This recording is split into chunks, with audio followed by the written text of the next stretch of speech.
ও ভালো delivery, carry আবেদন হচ্ছে এবং আম্পায়ার আঙ্গুল তুলে দিয়েছেন। লিটন দাস, ফিরতে হবে তাকে।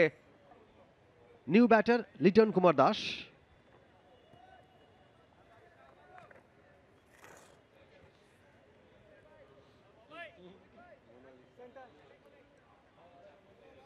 মোকাবেলা করবেন আলাউদ্দিন বাবুকে।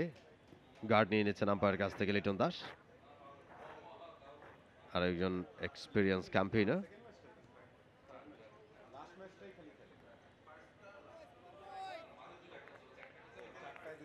লিটন কুমার দাস গত ম্যাচে খেলেননি, আজকে আবার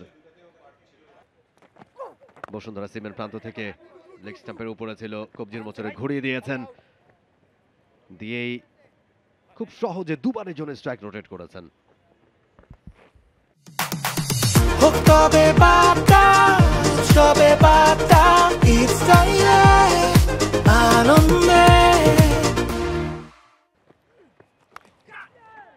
এবারে আউটসাইড এজ হয়ে যাবে, আবারও লাকি। উইকেট ছেড়ে বেরিয়েছিলেন, রুম তৈরি করার চেষ্টা করেছিলেন জাওয়াদ ওয়েড। খানিকটা আনলাকি, তবে খুশি হবেন তিনি। লিটনকে খানিকটা ছটফট করতে দেখে অনুপ্রাণিত হতেই পারেন। জায়গা করে নিয়েছিলেন লিটন দাস, উদ্দেশ্য ছিল অফসাইড দিয়ে খেলবেন, তবে এজটা যে নেবেন সেটা অবশ্য তিনি হয়তো ভাবেননি। তবে উঠে গেছে, কাভারের ফিল্ডারের মাথার উপর দিয়ে গেল অবশ্য। যে চিপ শটটা খেলেছেন লিটন, 4 যদিও পেয়ে যাবেন তারপরও ঝুঁকিপূর্ণ ছিল। ক্ষণিকের জন্য হলেও কিন্তু লিটন ভেবেছিলেন আমি মনে হয় বিপদে, but Liton Das he plays like this. মানে দেখেন টাইমিংটা কি হয়েছে।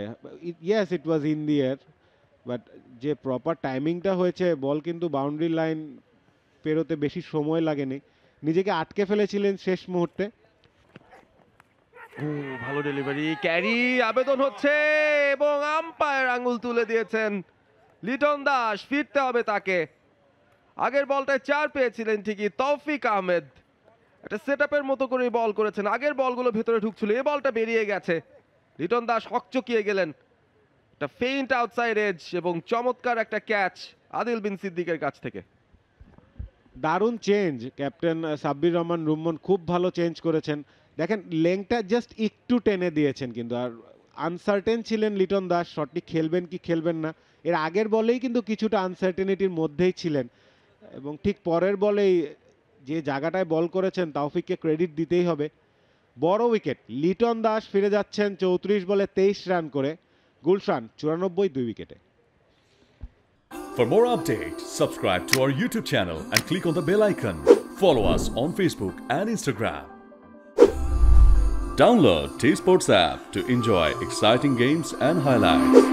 Visit tsports.com.